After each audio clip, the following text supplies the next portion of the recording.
Sempre fui uma pessoa, como toda criança, muito curiosa. Eu acho que isso é inerente às crianças, né?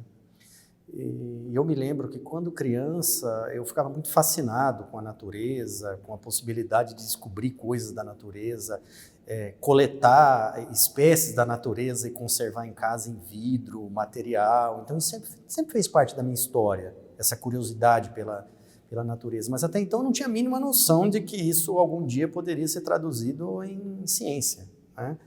Mas a curiosidade sempre foi presente na minha vida. Inicialmente, eu fiz uma graduação em farmácia, né? Me formei farmacêutico, mas assim, nunca tive o interesse de atuar como farmacêutico. Toda a minha formação ela já foi voltada para que eu pudesse fazer ciência, fazer pesquisa. Eu sempre fui fascinado por descobrir medicamento, cura de doenças, né? Isso sempre, uma ciência específica da minha área, que chama-se farmacologia, sempre me fascinou, né? Que a humanidade sempre utilizou produtos de origem animal, mineral, vegetal, ou seja, natural, para curar os seus males ou para aproximar de deuses. Então isso sempre foi objeto de curiosidade.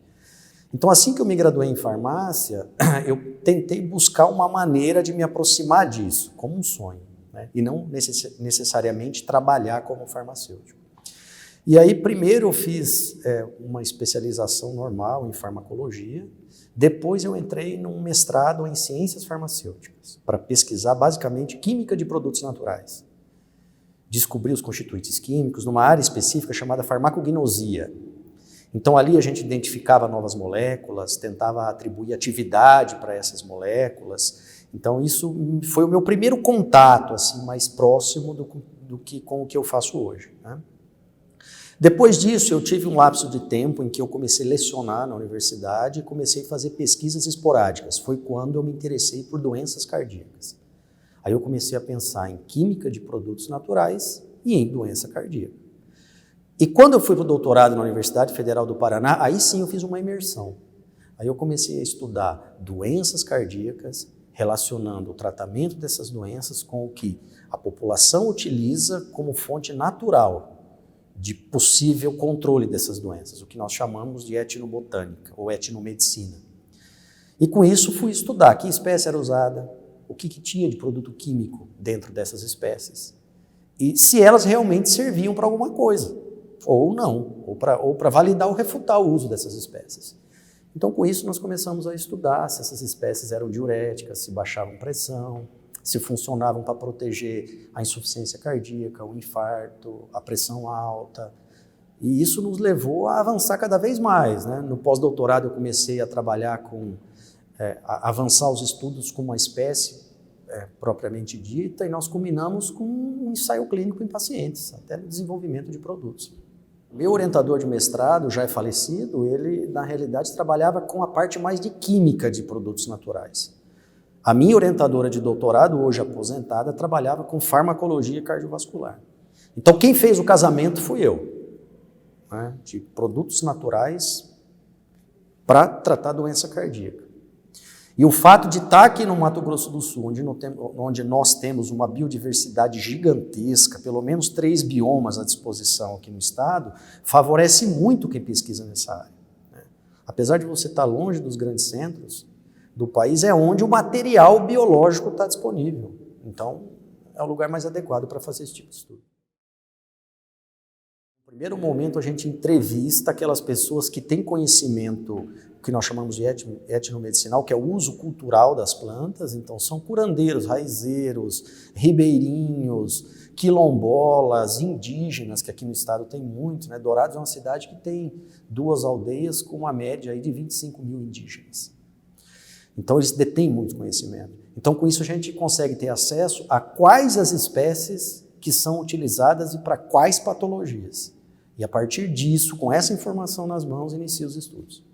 Isso até então é etnomedicina, né? Descobrir o uso popular da espécie. A etnofarmacologia é você pegar essa espécie e descobrir se ela tem propriedade biológica efetiva, né? Como ela reduz pressão, se ela reduz pressão. Ela protege a doença cardíaca da evolução? Não protege. Isso é etnofarmacologia. Eu tenho um conjunto de espécies medicinais que eu tento validar farmacologicamente, né? E em várias etapas. Então, como eu falei, Eu tenho estudos etnobotânicos, etnomedicinais em andamentos, por exemplo, na região do Pantanal. De lá, depois eu vou ter estudos etnofarmacológicos iniciais com algumas espécies. Outras espécies estão na fase de modelos animais de doença. E outras espécies estão mais avançadas para tentar jogar como testar em pacientes, né?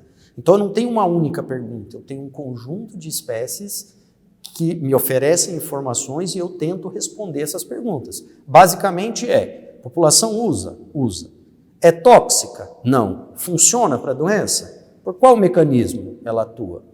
E se funciona, será que se funcionar em animais dá para reproduzir em humanos? Mas o Brasil talvez seja um dos países que mais tem trabalho nessa área, né?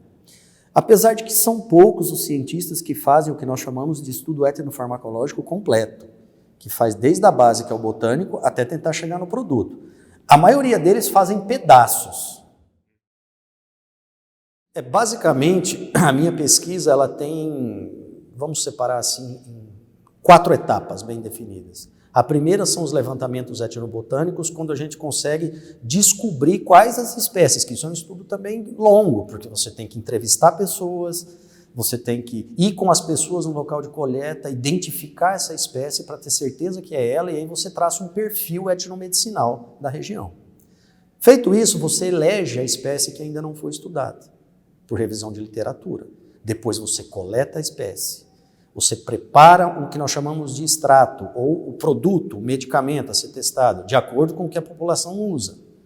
Faz uma análise botânica na espécie, identifica, vê a estrutura que ela tem, molecular muitas vezes, estuda quimicamente o extrato, vê o que tem lá dentro. Aí depois você começa a testar ele em animais, o que nós chamamos de modelos pré-clínicos. Ele é diurético? Aumenta o volume de urina? Ele abaixa a pressão? Ele é vasodilatador? Se a gente tem uma espécie nessa fase, que eu chamo de fase 2, que é muito promissora, aí a gente vai para a fase 3, que é testar ela num modelo de doença. Aí você vai pegar um animal hipertenso, um animal com insuficiência cardíaca, um animal com aterosclerose, dislipêmico, ou até com infarto. E aí você vai tratar esse animal para ver se tem proteção, se melhora as condições clínicas dele. Se melhorar, aí você pode fazer os estudos para ver se ela não tem toxicidade. Se você tem uma espécie promissora e que não é tóxica, você pode ir para a 4ª etapa, que é isso, testar em pacientes. Isso leva muito tempo, né? A gente tem espécies aí que de 2007 a 2017, 10 anos de estudo para chegar em fase 1 de estudo clínico. Uma coisa que a gente tem que ter claro em mente é que, não só em plantas medicinais, mas em produtos naturais, o efeito psicogênico está presente. Aquela coisa assim, da mãe falar para o filho, toma um chazinho que você acalma. Às vezes não tem nada ali que acalma, mas é a água quente, o carinho da mãe, a fé no produto. Então isso é muito presente em plantas medicinais. Muitos deles dizem que tem espécies que é diurética, mas não é, porque toma muita água. Aí esse monte de água aumenta a pressão osmótica, o rim trabalha e ele urina mais. Mas na prática isso não é diurético. E por isso que esses estudos são importantes, porque eles podem tanto dar origem a um produto novo e que possa minimizar as dores da população, ou seja, validar o que eles já usam, quanto também pode refutar um uso que na prática não funciona, mas que também não é menos importante naquele contexto etnossocial. Porque é importante para aquela comunidade esse efeito psicogênico, aquela crença, né? Mas pensando em medicina, talvez não tenha valor. Com os indígenas é mais complicado, porque a legislação para trabalhar com indígena ela é muito mais rigorosa. Então, assim, eu não tenho trabalhado muito com indígenas, mas com os ribeirinhos, com os curandeiros, raizeiros, com os quilombolas e com outras populações remanescentes de áreas de vegetação rural, a aceitação é excelente. Eles têm ânsia por transmitir o conhecimento, por partilhar, por te ensinar, né? Isso é bastante comum. A realidade é que a ciência ela é tudo, né? Ela é basilar, você não descobre nada sem ciência. Você descobre cura por doença pela ciência, você descobre novos materiais pela ciência, você descobre roupas com tecnologia pela ciência, tênis pela ciência. Então a ciência ela está em tudo, né? Em carro, nessa máquina que está me filmando, então a ciência está em tudo. Então dizer que não investir em ciência não é contraproducente, é no mínimo burrice, porque você está levando o seu país a um atraso e que você vai ficar à mercê de pessoas que fazem ciência, né? E o que nossos gestores talvez tenham que entender é que a ciência não é feita só de acerto.